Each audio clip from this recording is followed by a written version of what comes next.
¿Alguna vez te has preguntado por qué las cosas malas les suceden a las personas buenas? Hoy, en este viaje fascinante, exploraremos uno de los misterios más profundos de la humanidad a través de la historia de Job. Una historia de fe, desesperación y la eterna búsqueda de justicia. Pero espera, que si te dijera que esta historia antigua tiene respuestas sorprendentes para nuestras vidas modernas. Prepárate para desafiar todo lo que creías saber sobre la adversidad, la fe y la justicia divina. No te pierdas un solo momento de este revelador viaje.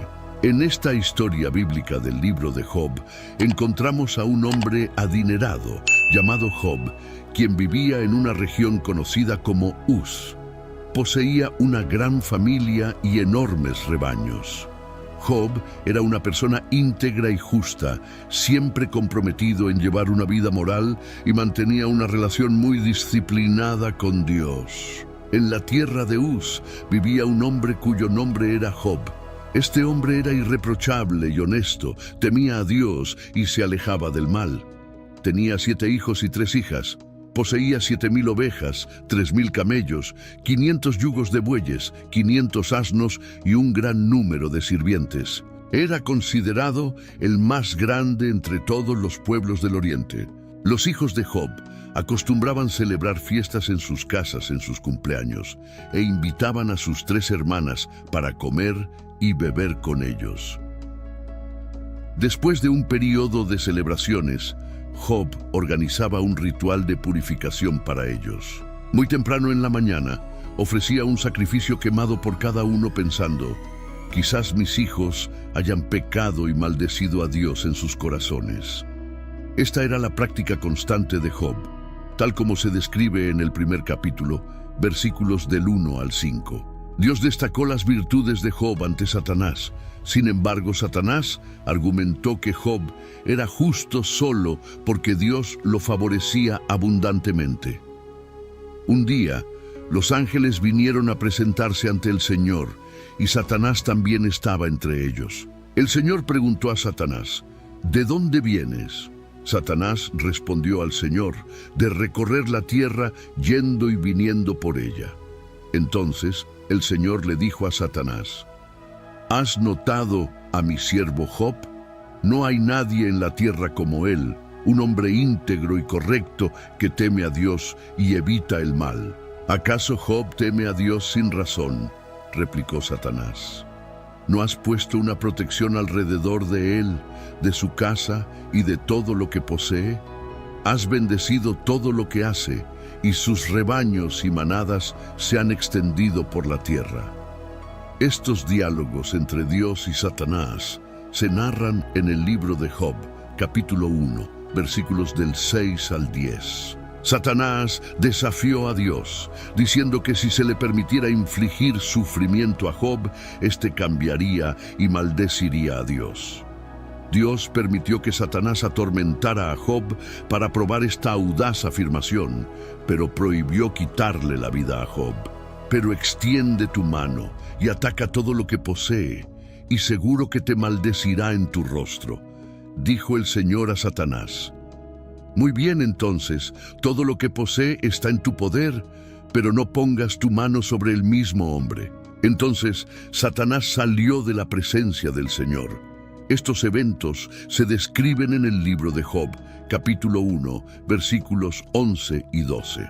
Job recibió 4 noticias en un solo día, informando que sus ovejas, sirvientes y 10 hijos habían muerto, víctimas de invasores ladrones o desastres naturales. Un día, mientras los hijos e hijas de Job estaban celebrando y bebiendo vino en la casa del hermano mayor, un mensajero llegó a Job y dijo, los bueyes estaban arando y los asnos pastando cerca, cuando los sabeos atacaron y se los llevaron. Mataron a los sirvientes a espada, y yo fui el único que escapó para contártelo. Mientras aún hablaba, otro mensajero llegó y dijo, el fuego de Dios cayó del cielo y quemó las ovejas y los sirvientes, y yo fui el único que escapó para contártelo. Mientras éste aún hablaba, llegó otro mensajero. Los caldeos formaron 3 grupos de ataque y lanzaron un ataque sorpresa a tus camellos, llevándoselos. Mataron a los sirvientes a espada, y yo fui el único que logró escapar para informarte. Aún hablando, otro mensajero llegó diciendo: tus hijos e hijas estaban celebrando y bebiendo vino en la casa del hermano mayor, cuando de repente un fuerte viento vino del desierto y golpeó los 4 rincones de la casa. Esta se derrumbó sobre ellos y murieron. Yo soy el único que escapó para contártelo. Estos trágicos eventos se describen en el libro de Job, capítulo 1, versículos 13 a 19. En su luto, Job rasgó sus vestiduras y se rapó la cabeza, pero aún así alabó a Dios en sus oraciones. Entonces Job se levantó, rasgó su manto, se rapó la cabeza y postrado en el suelo, adoró, diciendo: desnudo salí del vientre de mi madre, y desnudo partiré. El Señor dio y el Señor quitó, bendito sea el nombre del Señor. En todo esto, Job no pecó ni atribuyó a Dios ninguna falta. Esta respuesta de Job está en el libro de Job, capítulo 1, versículos 20 a 22. Satanás aparece en el cielo de nuevo y Dios le da otra oportunidad para probar a Job. Esta vez, Job sufre de terribles heridas en la piel. La esposa de Job intenta persuadirlo a maldecir a Dios y renunciar a la vida, pero él resiste e intenta soportar sus sufrimientos. 2 tramas se entrelazan hábilmente, una celestial y otra terrenal. Los acontecimientos en la tierra son el resultado de algo que ya ocurrió en el cielo, al igual que hay guerra en la tierra inmediatamente después de un conflicto en el cielo, como en el libro del Apocalipsis. Elifaz, Bildad y Zofar, 3 amigos de Job, llegan para consolarlo, sentándose con él en silencio por 7 días en respeto a su luto. Job habla en el 7º día, iniciando un diálogo en el cual cada uno de los 4 hombres ofrece descripciones poéticas de sus problemas. Job maldice el día de su nacimiento, comparando la vida y la muerte con la luz y la oscuridad. Él desea nunca haber nacido y que su nacimiento hubiera sido cubierto por las tinieblas, sintiendo que la vida solo aumenta su agonía. Elifaz responde que Job, quien anteriormente consolaba a otros, ahora admite que nunca fue realmente consciente del sufrimiento de ellos. Elifaz concluye que el dolor de Job debe ser debido a algún pecado que cometió y recomienda que Job busque el favor de Dios. Bildad y Zofar concuerdan en que Job debe haber cometido algún mal para provocar la justicia de Dios y argumentan que debería intentar demostrar un comportamiento más inocente. Bildad supone que los hijos de Job trajeron la muerte sobre sí mismos. Peor aún, Zofar insinúa que cualquier error que Job haya cometido merecería mucho más dolor del que ha recibido. Job reacciona a cada uno de estos comentarios, tan irritado que llama a sus simpatizantes. Job llama a sus amigos médicos inútiles que enmascaran su ayuda con mentiras, como se describe en el libro de Job, capítulo 13, versículos del 1 al 4. Mis oídos han escuchado y entendido eso. Lo que ustedes saben, yo también lo sé. No soy inferior a ustedes. Pero yo deseo hablar con el Todopoderoso y discutir mi caso con Dios. Sin embargo, ustedes me difaman con mentiras. Son todos médicos inútiles. Job cuestiona por qué Dios juzga a las personas basándose en sus acciones, cuando él podría fácilmente corregir o perdonar esos actos. Job está perplejo sobre cómo un ser humano puede satisfacer completamente la justicia de Dios. Dado que los caminos de Dios son misteriosos y más allá de la comprensión humana. Además, los humanos no pueden convencer a Dios con sus palabras. Dios no se deja engañar, y Job admite que ni siquiera conoce lo suficiente para defender su caso ante Dios. Job anhela por alguien que pueda mediar entre él y Dios, para que no sea condenado al Sheol, el inframundo. Job cree que en el cielo hay un testigo o redentor que atestiguará su integridad, como él expresa en el capítulo 19, versículo 25. Sé que mi Redentor vive y que al final se levantará sobre la tierra. Y en el capítulo 16, versículo 19. Ahora mismo mi testigo está en el cielo, mi abogado está en las alturas. El sufrimiento se vuelve insoportable para Job y él se torna amargo, ansioso y asustado. Lamenta la injusticia de Dios al permitir que personas malas prosperen mientras él y muchas otras personas honestas sufren. Job quiere enfrentar a Dios y protestar, pero no puede encontrarlo físicamente. Piensa que la sabiduría está oculta de la humanidad, pero resuelve perseguirla, temiendo a Dios y evitando el mal. Eventualmente, Dios interviene en el diálogo divino de la primera ronda. Durante sus discursos, Job pidió a Dios 36 veces que hablara con él. Ahora, su deseo es atendido. En las 2 ocasiones en que Dios habla con Job, esto sucede en medio de una tormenta. Hay un cierto humor en la forma en que Dios se dirige a él. Job es recordado por Dios de que Él es el creador de todo. Dios repasa su impresionante actividad de crear y sostener el mundo, preguntando a Job si podría igualar esa obra. Termina preguntando si Job está en posición de juzgar, diciendo que es impertinente para Job creer que Dios debería explicarse a él. Job es hecho sentirse muy pequeño. Eventualmente Job responde: soy indigno. ¿Cómo puedo responderle? Pongo mi mano sobre mi boca. Hablé una vez, pero no tengo respuesta. 2 veces, pero no diré nada más.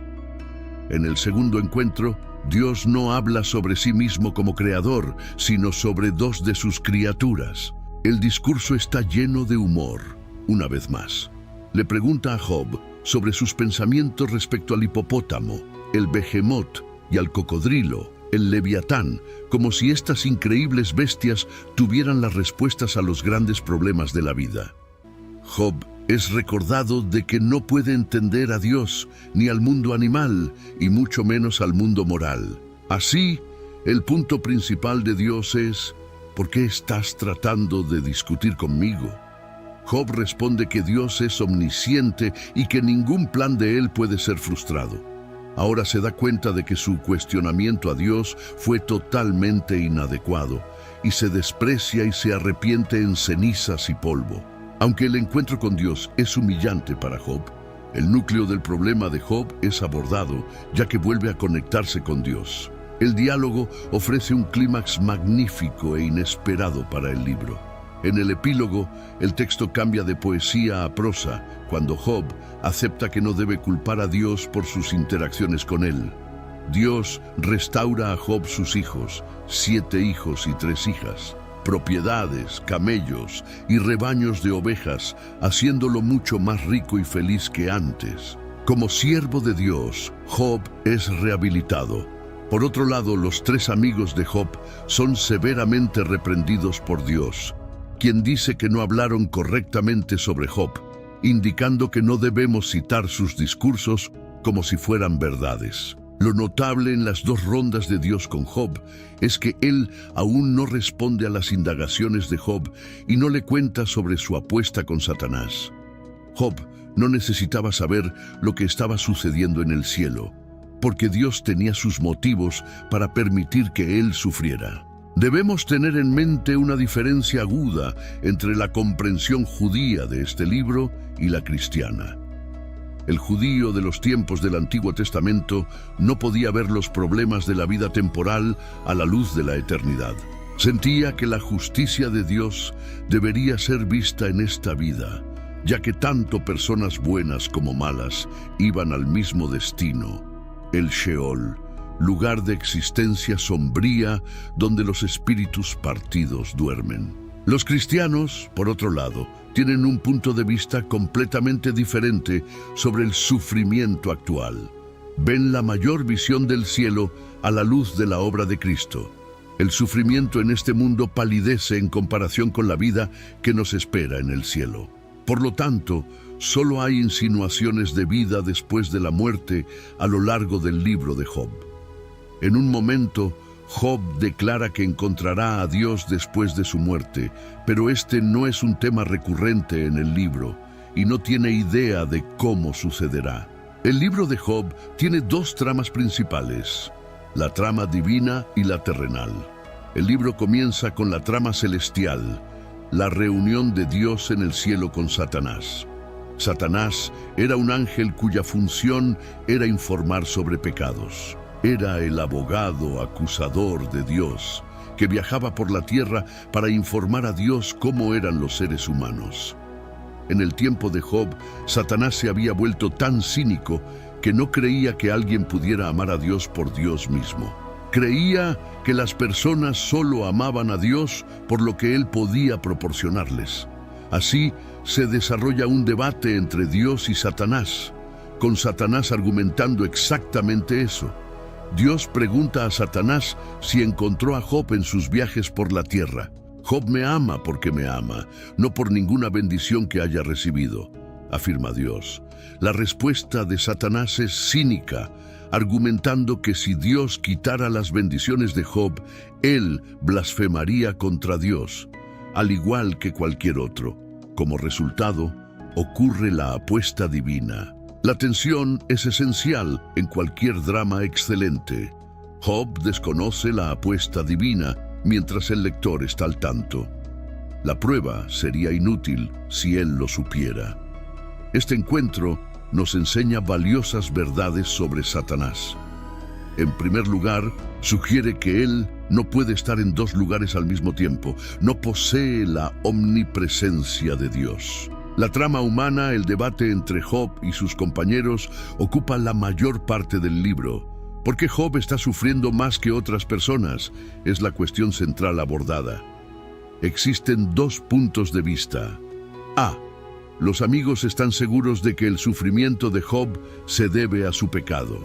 B. Job está convencido de que no está pecando y protesta su inocencia. El intercambio está lleno de suspenso, ya que el lector sabe que Job tiene razón.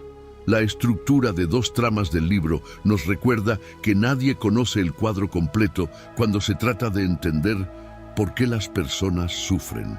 Debe ser muy difícil defenderse cuando se está en tanta miseria. Además de la búsqueda de explicaciones, todos se enfrentan a una pregunta mayor. ¿Puedo seguir creyendo en un Dios bueno cuando todo parece ir mal? El libro de Job ofrece una respuesta a esta pregunta. ¿Cuál fue el mayor dolor de Job? Esto aclara la importancia de este tema. Fue una confrontación física. Estaba cubierto de heridas de la cabeza a los pies, cansado, exhausto y en dolor insoportable.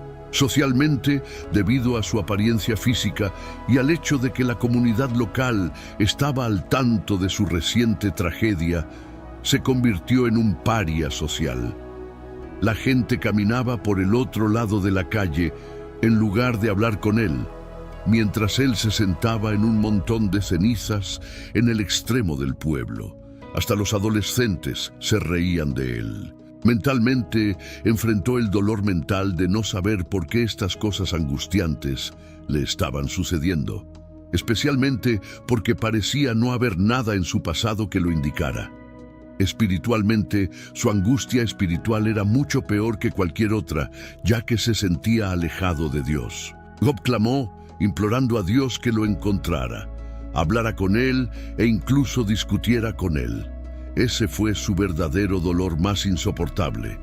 El sufrimiento es mucho más agonizante si creemos que Dios está lejano y desinteresado.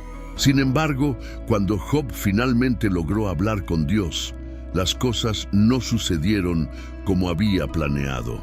Para los cristianos, el libro de Job puede verse en el contexto del Nuevo Testamento. 1.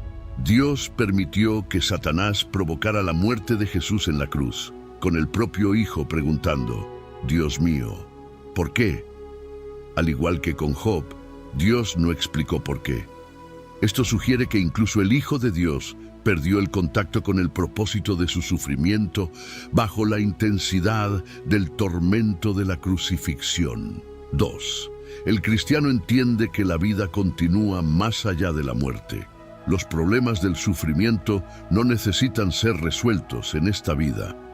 Es interesante notar que en la versión griega del libro de Job se agregó un versículo adicional afirmando que él, Job, resucitará con aquellos a quienes el Señor resucite.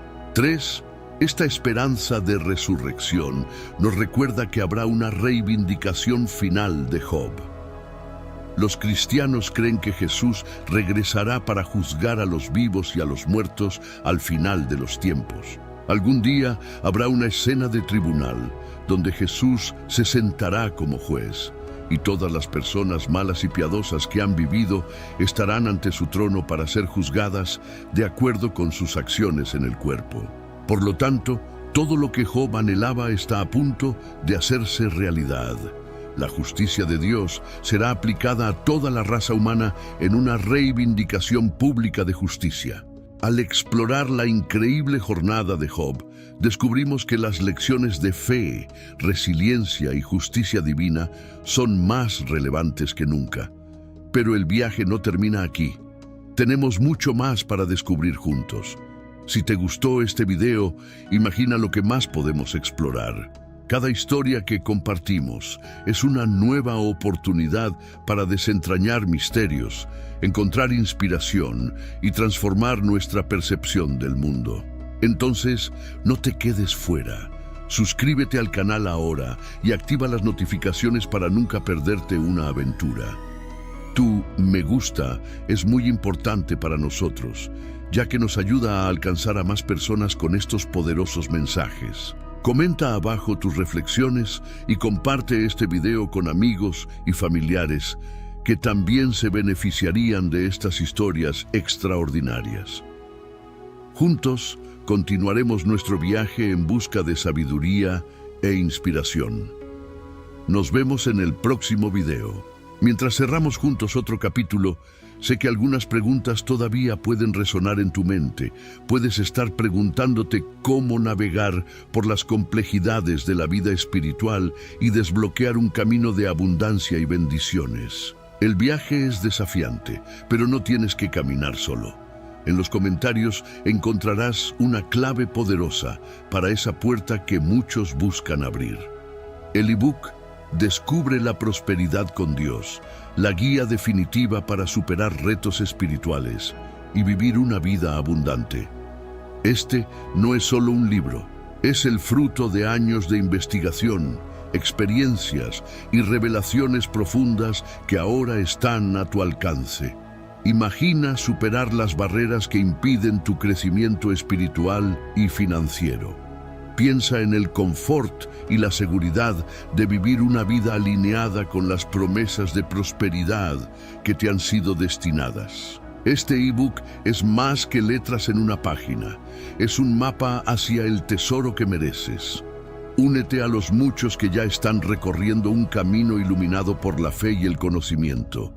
El poder de transformar tu vida está a solo un clic. Revisa ahora en los comentarios y comienza tu viaje hacia una vida de plenitud y prosperidad. Recuerda, la prosperidad con Dios no es solo un sueño lejano, es una promesa esperando ser cumplida. Con esta guía, estás un paso más cerca de hacerla realidad. Tu historia de éxito comienza hoy.